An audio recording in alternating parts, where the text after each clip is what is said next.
kadang perusahaan mengalami kemunduran yang sangat signifikan. Makanya adanya investasi ini adalah upaya perusahaan dalam rangka untuk support atau menambah tambahan penghasilan. Investasi banyak dilakukan dengan berbagai hal ya.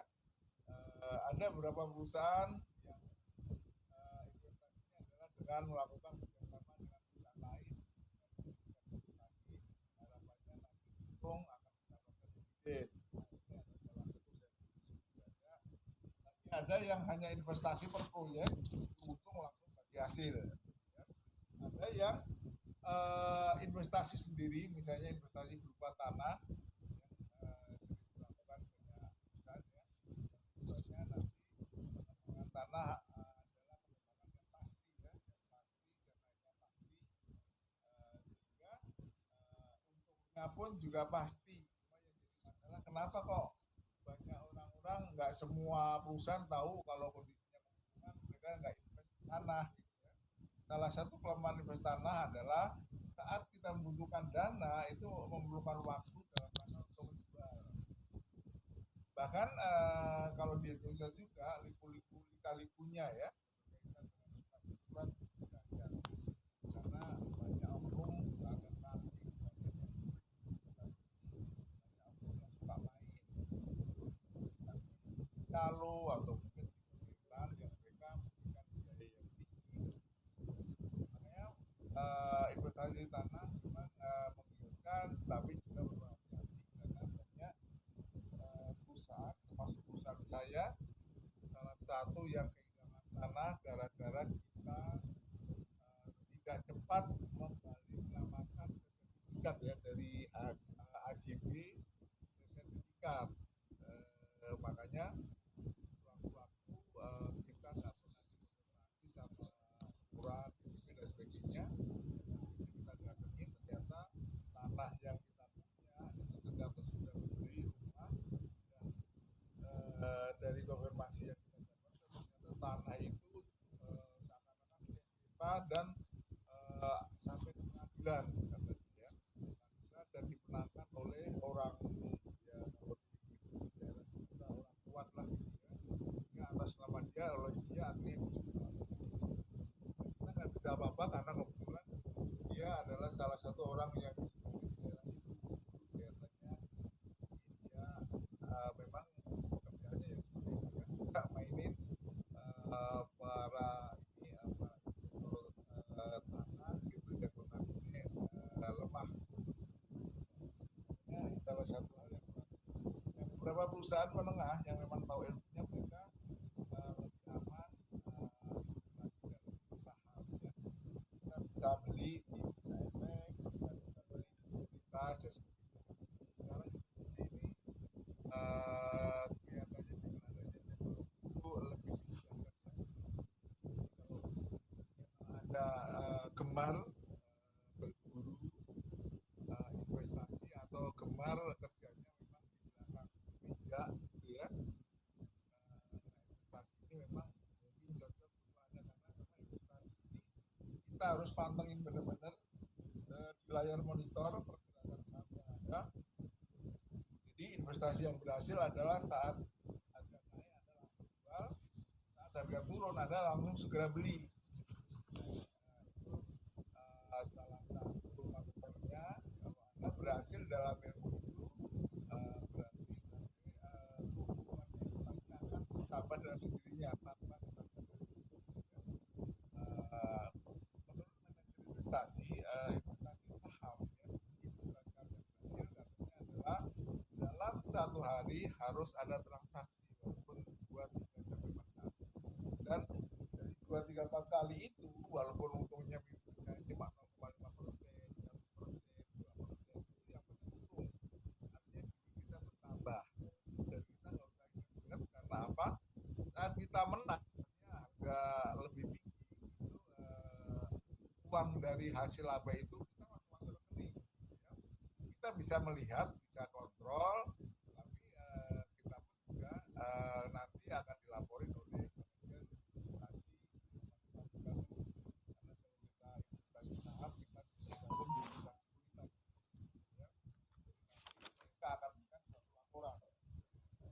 saat sebelum ada teknologi, kita beli saham itu harus ke bursa efek ya. Kalau ada ya, kalau udah belum tahu ya pada zamannya ya, karena tahun-tahun 90-an gitu ya, 80 90 di saham kita sana, nanti ada orang yang dijadikan wakil kita untuk membeli maupun menjual, sehingga dulu agak ribet.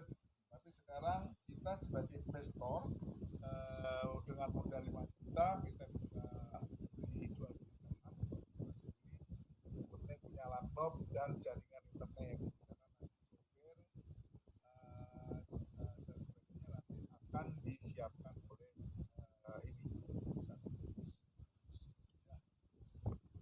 Dalam pemeriksaan ini saya udah jawab di sini ya. Mungkin Anda bisa ngecek nanti.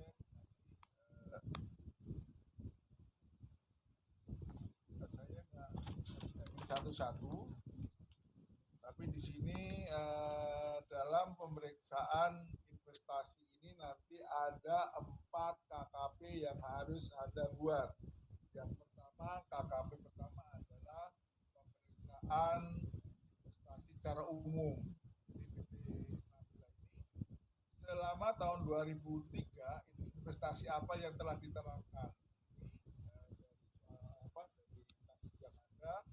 Ada 3 investasi yang dilakukan oleh PT Nabila. Yang pertama adalah investasi saham di PT Bidang. Yang kedua, investasi saham di Telkom. Terus yang terakhir adalah investasi berupa tanah. Ya.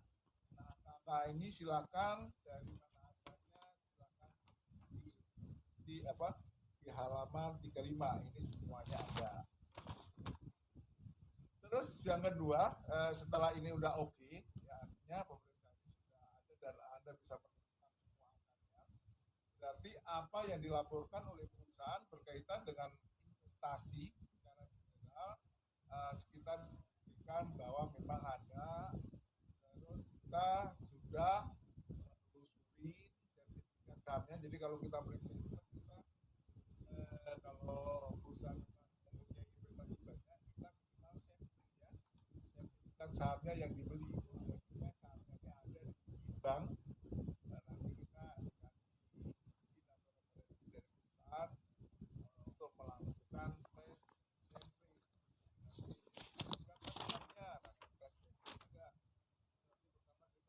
Harus cek angkanya dulu bahwa saldo investasi berapa ya. Dan nanti perusahaan apa aja, atau nanti kita akan menentukan kepada bank-bank saya ingin meriksa sampling untuk beberapa bulan Telkom, di sini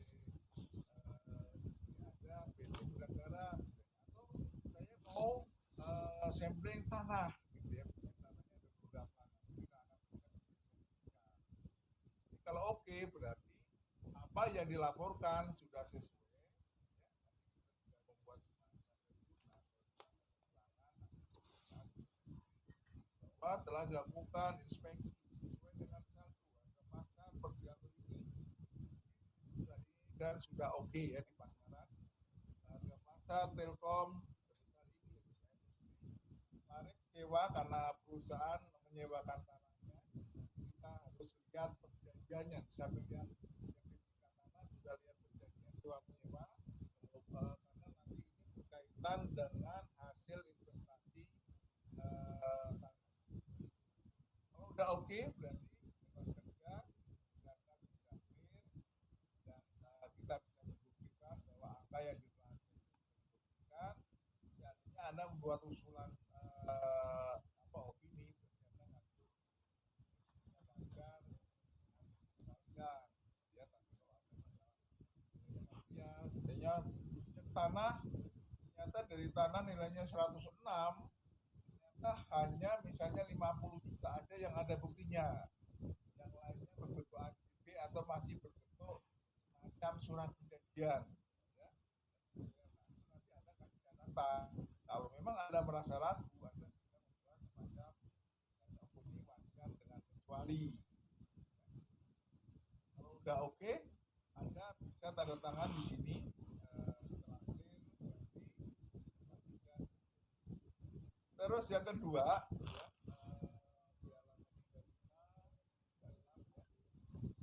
Anda diminta untuk memeriksa surat-surat berharganya.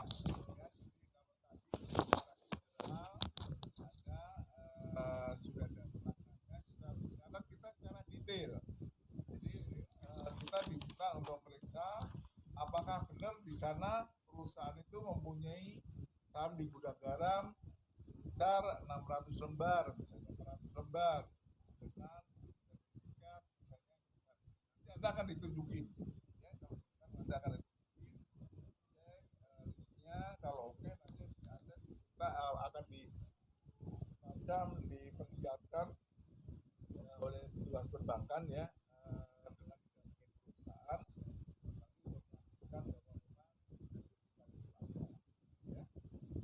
juga yang lainnya. Nanti kalau memang oke Anda yakin ya, berarti pemeriksaan sudah selesai. Anda bisa membuat semacam kesimpulan, kalau tinggal tanda tangan. Ya. Terus pemeriksaan yang ketiga itu berkaitan dengan permintaan konfirmasi. Jadi terkadang seorang auditor walaupun sebenarnya secara tahu ya sudah memeriksa terkadang masih ingin dikuatkan lagi. Kenapa? Karena dalam ini apa ya pengalaman yang ada, kadang di belakang hari itu kadang suka ada masalah. Artinya ada tuntutan dari nasabah atau tuntutan dari investor atau tuntutan dari pedagang saham. Kok ternyata yang ditampilkan di bank ternyata begitu diperiksa katanya kapok, tapi ternyata nggak sesuai angkanya, sehingga owner atau salah satu investor yang merasa sudah bayar berdasarkan akuntan komplain ya, kenapa bisa seperti ini, kenapa tidak, terus kemarin apa gitu. Makanya ada beberapa yang mungkin masih ragu, mereka melakukan permintaan konfirmasi bank ulang ya. Tujuannya apa? Tujuannya untuk menguatkan. Jadi di sini adalah kalau tadi secara detail, kalau yang ini adalah secara global. Kira-kira perusahaan itu apakah benar ya, mempunyai rekening bank sebesar ini, terus mempunyai investasi, mempunyai hutang, atau kalau ada mempunyai saham ya, artinya saham yang dititipkan di sini ada berapa dan sebagainya. Nanti ini surat disampaikan ke bank, nanti bank akan membalas dengan format surat seperti itu. Kalau nilainya beda, nanti biasanya mereka akan memberikan semacam penjelasan. Tahu ternyata kemarin itu perusahaan ada beda, ada 15 juta. Ternyata perusahaan itu karena informasinya terbatas, dia hanya input dan membuat jurnal itu ternyata hanya sampai tanggal 28. Padahal tutup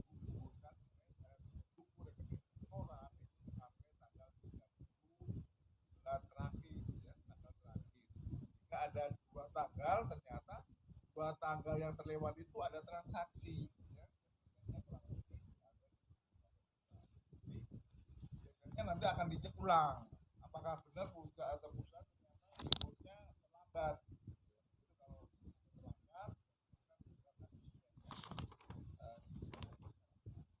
Tapi kalau sama berarti oke.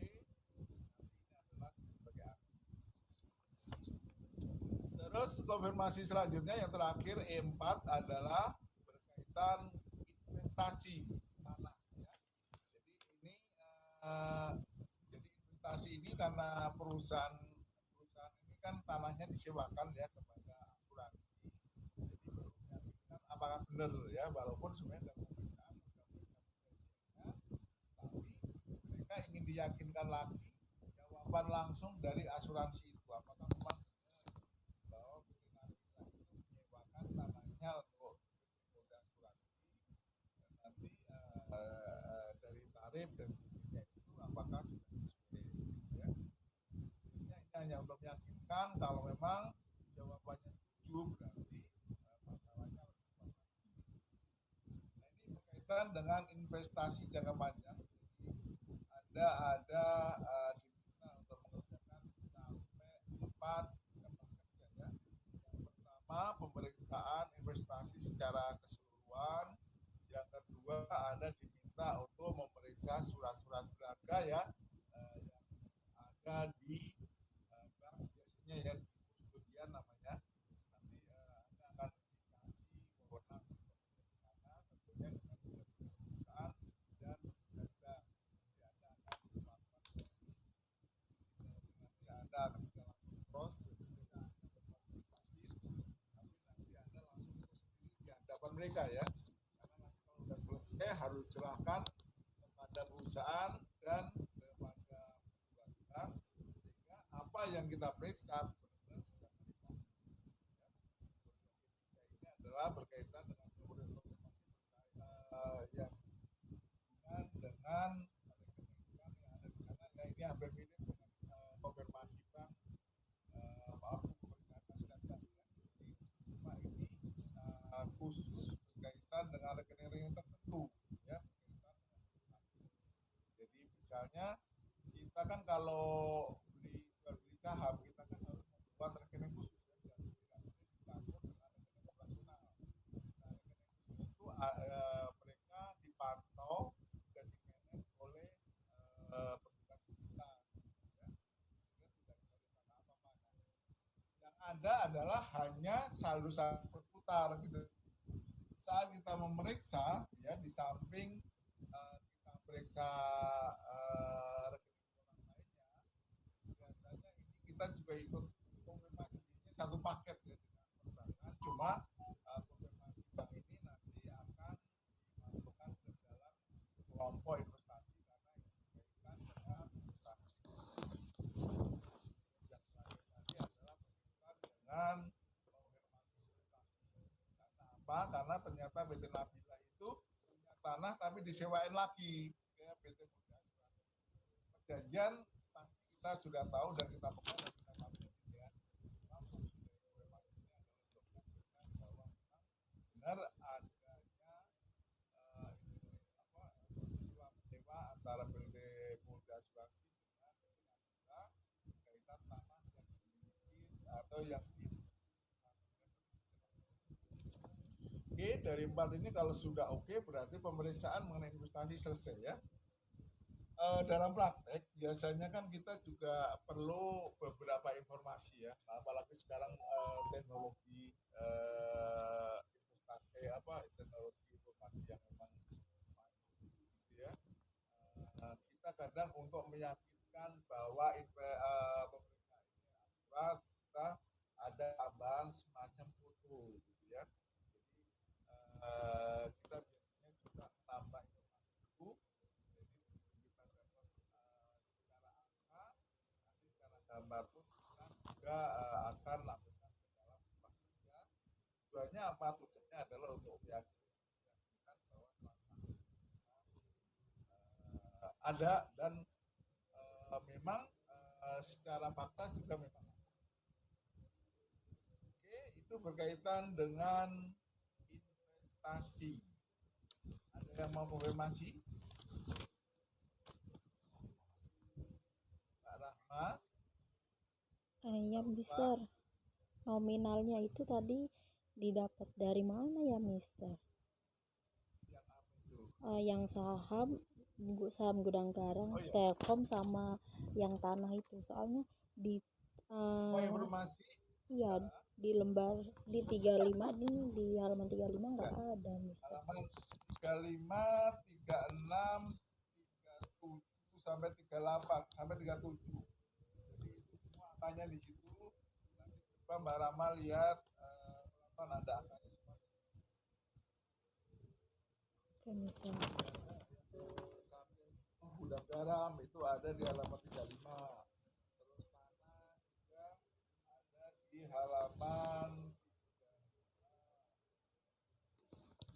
35. Terus berkaitan dengan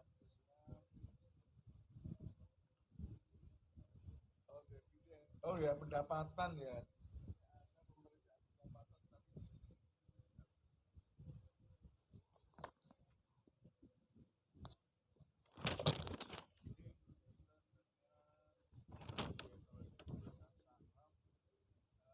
satu kan ada nih di ya, nilainya 1.006 kali rumusannya kalau nggak salah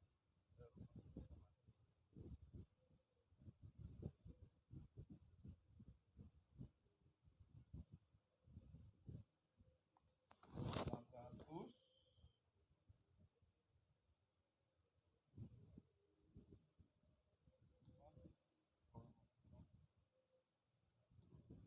satunya ada di 36, duanya ada di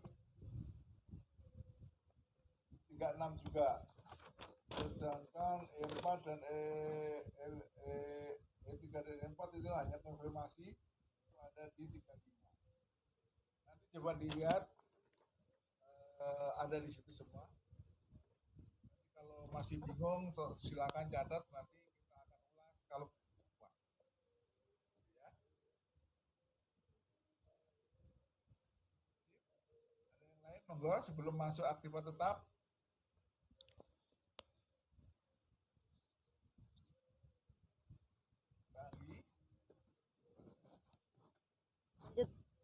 Lanjut ya, Mbak Nela ya. Oke, oke. Saya akan lanjut tugas 6 halaman 39 berkaitan dengan pemeriksaan aktiva tetap, penghitungan penyusutan, penjualan aktiva tetap berkaitan dengan untung ya, untung dan rugi dan biaya yang berkaitan dengan aktiva tetap. Di sini Anda diminta untuk membuat 3 KKP kerja ya, dengan tidak ini salah satu referensinya adalah ini aktiva tetap. Kenapa kita harus melakukan pemeriksaan? Karena aktiva tetap ini adalah salah satu aset yang dianggap nilainya material dan mempunyai pengaruh pada penampilan atau pelaporan keuangan secara keseluruhan ya. Aktiva tetap biasanya mempunyai porsi hampir 50%. Kadang ada beberapa perusahaan yang semuanya bisa tercover gitu ya, bahkan kadang ada yang sampai 60% asetnya. Makanya pemeriksaan jurnal aktiva tetap adalah salah satu pemeriksaan yang wajib dilakukan. Dan, dulu kami kantor akuntan saya ya pernah ngalamin memberikan opini tidak wajar atau malah tidak memberikan pendapat kepada perusahaan ya tertentu yang memang notabene mereka itu berlokasi di daerah ya, dan secara akuntansi memang mereka lemah ya, membuat penyusutan list aktiva tetap dan sebagainya itu tidak standar. Jadi mereka itu ngitung tapi tahun kemarin sama tahun sekarang itu selalu beda kan.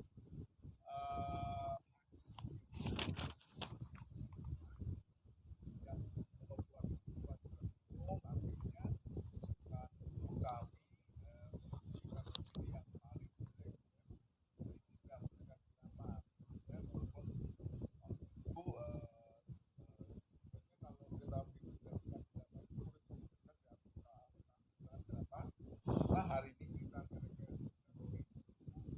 depan kita sudah nggak kenal sama pusat itu lagi.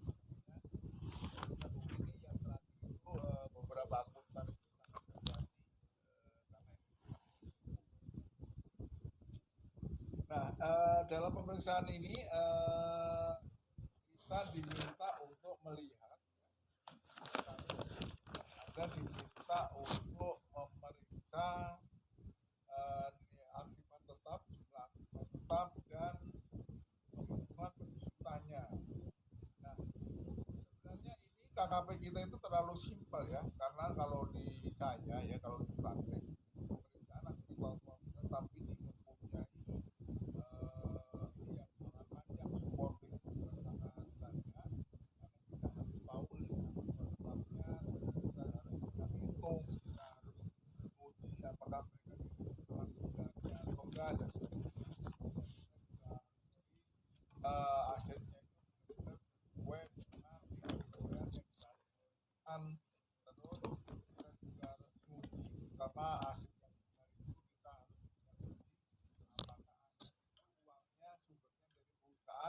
dari utang dari luar atau malahan dimodalin dimodalin oleh owner.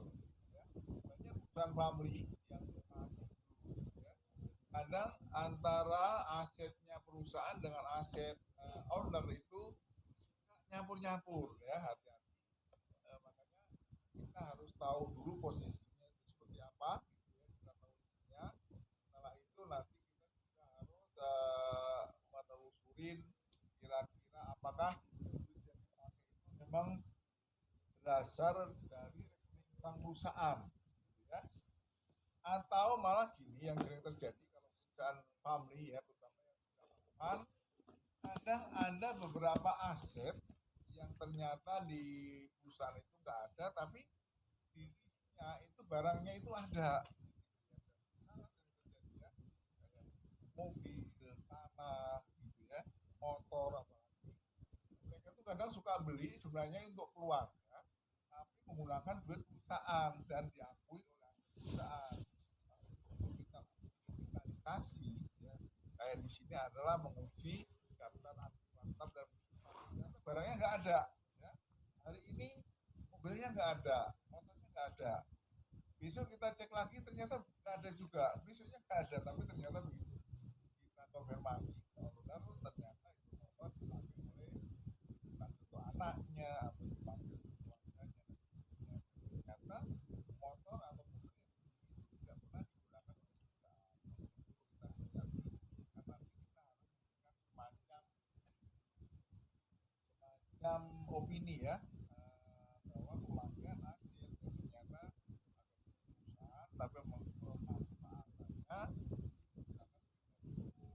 kalau pajak saklek ya, mobil kantor dibawa pulang aja penyusutannya 50%, nah, semuanya termasuk biayanya ya, biaya maintenance-nya, nanti kalau ada perbaikan dan sebagainya itu akan diambil 50% apalagi dipakai full oleh owner gitu ya, yang nggak pernah dipakai oleh perusahaan, makanya ini bisa dinolkan.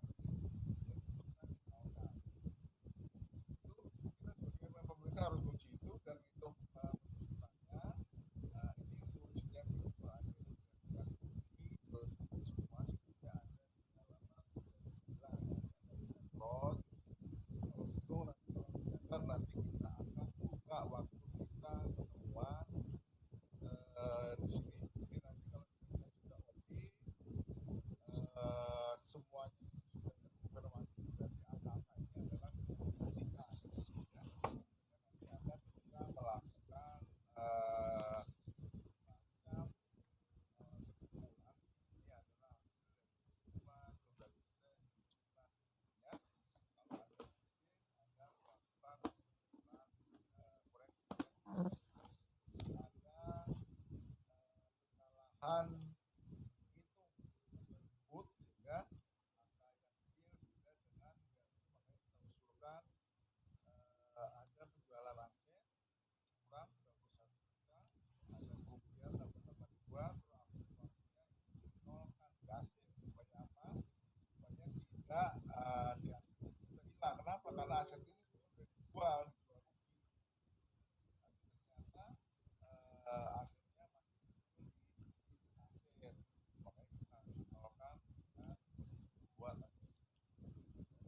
Kalau udah oke, klien setuju berarti pemeriksaan sudah selesai. Biasanya nanti kita perlu KKP ya, atau tergantung dari auditornya. Kalau auditornya polisi sekalian, tapi kalau ada yang suka diskusi KKP, jadi aku mau tetap ini Pak sudah selesai, ada usulan biro kita, oke. Nah, ya. Tapi kalau enggak Pak ini ada alasan, nanti kita akan dulu. Kalau udah oke berarti tanda tangan, berarti selesai. Terus pemeriksaan yang kedua adalah berkaitan dengan biaya servis dan pemeliharaan. Nah ini kita kenapa kita harus periksa, karena di dalam praktek ada ini miskomunikasi atas transaksi ini. Ada semacam permainan bagaimana kalau perusahaan misalnya kecil, jadi pembelian aset atau pembangunan bangunan, misalnya kantor atau apa nilainya besar jadikan biaya.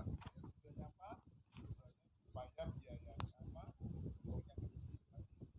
Karena perusahaan kepengen apa direksinya kepengen saya naik gaji atau apa gitu ya, atau supaya dapat dari ownernya. Kadang reparasi itu dibuat sekecil mungkin. Jadi kadang ada ini ada yang harusnya itu pembelian itu jadi biaya, misalnya kayak biaya cat kalau bangunan gitu ya, biaya cat, ruangan, perbaiki kurang gitu, karena kita langsung dijadikan aset ya, padahal sebenarnya kita dan sebagainya semuanya kan kurang dari 1 tahun, artinya kerusakan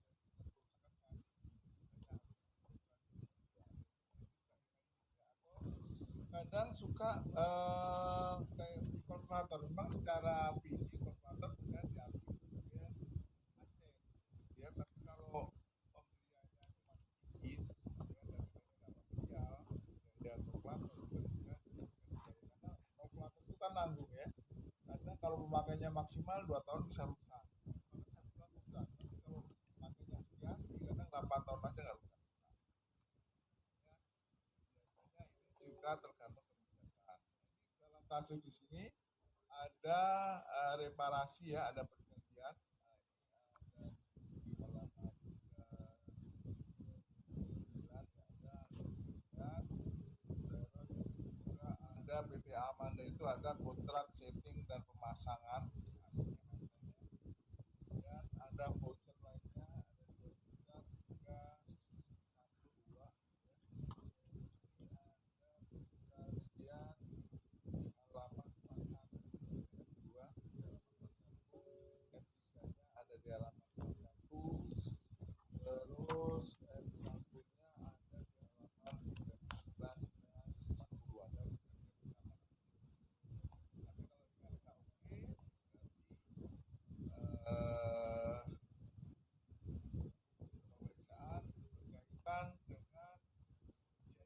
dan maintenance itu sudah selesai, dan nanti kalau memang nggak ada hal yang material, Anda bisa memberikan semacam informasi bahwa transaksi berkaitan dengan biaya reparasi dan maintenance wajar kecuali kalau ada misalnya ada temuan pengeluaran besar yang tujuannya adalah untuk struktural tapi perusahaan memaksakan menjadi biaya, nanti Anda bisa membuat semacam komunikasi wajar kecuali pengeluaran perbaikan atau renovasi gedung yang nilainya sebesar berapa miliar, ternyata perusahaan memaksakan atau tidak setuju dijadikan karena sudah memenuhi syarat untuk jadi akibat, tapi perusahaan tetap berkeinginan memberikan biaya yang ada 3 bulan wajar dengan terus pemeriksaan yang terakhir berkaitan dengan aktivitas tetap itu adalah F3 berkaitan dengan pemeriksaan kontrak reparasi dan pemasangan perusahaan mempunyai kontrak jangka panjang ya, dengan pemasangan biskuit tadi dan pembelian peralatan percetakan ada di bagian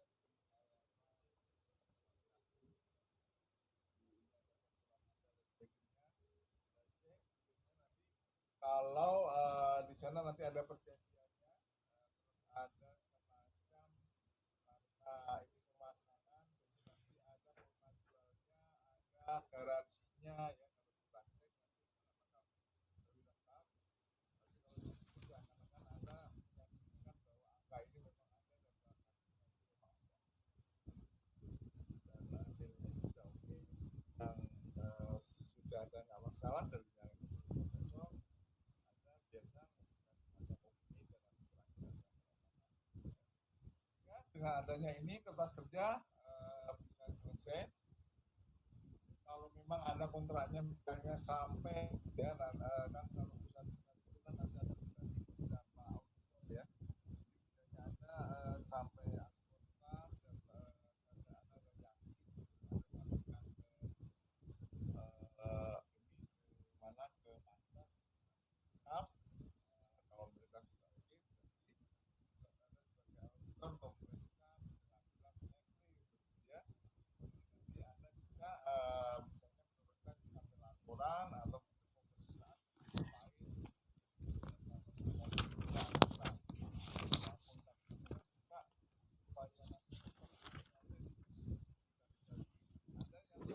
perusahaan langsung dipegang oleh 1-2 auditor. Ada ya, satu perusahaan karena gede, semacam CA atau perusahaan yang apa, nanti akan dipegang oleh beberapa auditor dan mereka akan memberikan semacam tugas dan tanggung jawab fokus gitu ya. Misalnya auditor ini khusus kas dan bank atau kas setara kas, auditor ini khusus mengenai aktiva tetap gitu ya. Nanti ada tambahnya yang kecil-kecil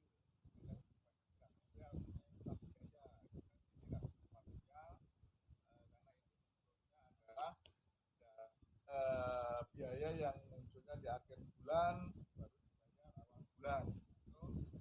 Kalau cut off harusnya munculnya November Desember tapi baru dibayar di Januari atau Februari. Tidak banyak makanya juga dirangkap. Nah itu jadi aktiva tetap itu sampai F3 katanya ya, jadi simple.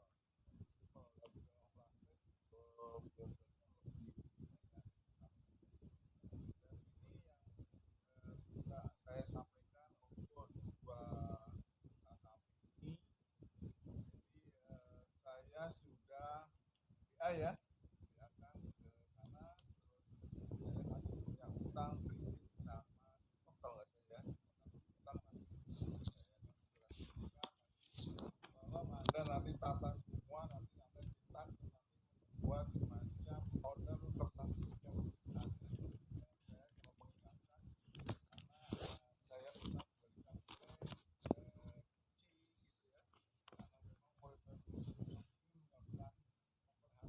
gitu ya, kita dilakukan gitu ya.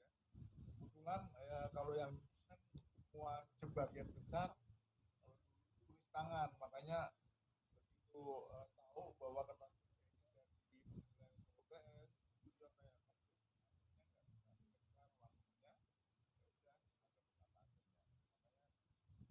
tapi ada yang sangat ini banget, rapi banget, kelihatannya memang terjadi gangguan gitu ya, makanya dia tahu pengelompokannya, terus dia tahu ini ada adjustmentnya, bisa ada saya kira menurut saya sih lebih ringan. Karena apa? Karena KKP Anda hanya melihat jawaban dan konfirmasi. Jadi Anda tidak saya paksa untuk menulis dan langsung. Tapi walaupun ini Anda bisa tahu masalahnya ya. Sebenarnya KKP yang sudah saya jawab, menghasilkan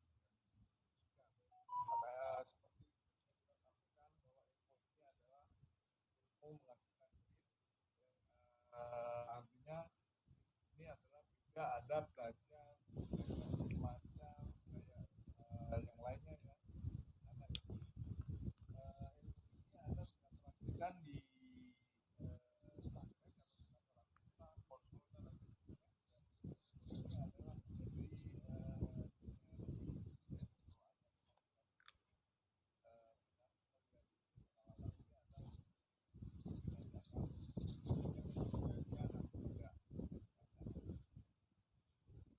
itu saya kira mungkin yang saya sampaikan untuk sesi ini. Ada 2 sesi, terus selanjutnya minggu depan kalau nggak dapat tempat kami tapi kalau dapat tempat sesi yaitu pemeriksaan utang biaya dan pengakuan utang ya. Terus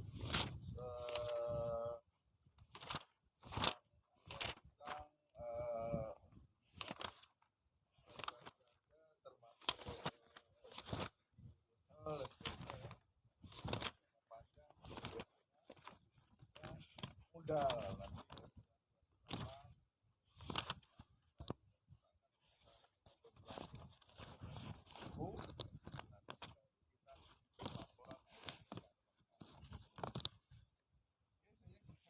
itu ada pertanyaan?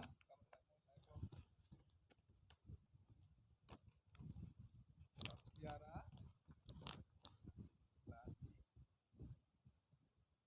Udah cukup, Pak. Oke, kira kalau nggak ada pertanyaan, nanti silakan yang nggak masuk atau apa nanti bisa ambil ininya di WA ya.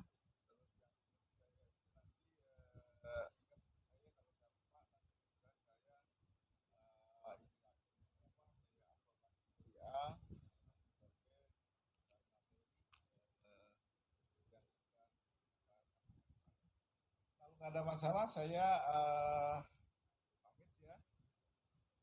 Semoga materi malam ini Anda bisa paham pas kelas.